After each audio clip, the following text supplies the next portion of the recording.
We're going to replace the hood on this Toyota Camry. This is a 2003, but it's going to be the same for the surrounding years. Picked up a new hood at a junkyard for about $140. There's 4 bolts holding it on, 2 on this side and 2 on the other. Loosen it with a 12mm. Before you can remove the hood, you'll have to disconnect the windshield washer sprayer fluid lines. There's a clip here that holds it on. You can pop that out, and there's another clip right up here you'll need to remove. Just work it until it pops out. Disconnect the line right here.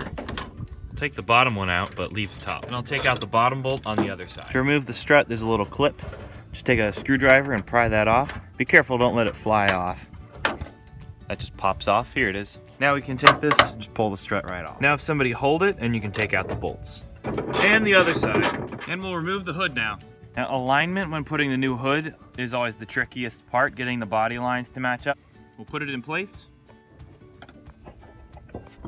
And just put the bolts in hand tight. Tighten it up so the bolts are still loose. You want a little bit of play, not too much because we're still going to need to adjust the body line, so we need a little bit of movement. This spring clip is what holds the ball into the socket here. So we're going to put this over the ball, take the spring clip and slide it on over top. So just get it started a little bit, then take it over, put it in, and then we'll push it down. Just with a pry bar, push it in. Right there. We'll give the hood a close and see how the fitment is.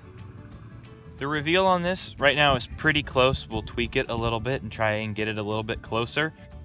And you can see this reveal on the driver's side isn't quite as even, but it's not the hood, it's the fender. So the fender would need to be moved to straighten that out. We'll reconnect the wiper fluid sprayers. There's a clip that goes in here. Follow this up, plug it back in, and then clip it back into its spot. Without moving the hood, we'll tighten it up. And that's how you swap a hood.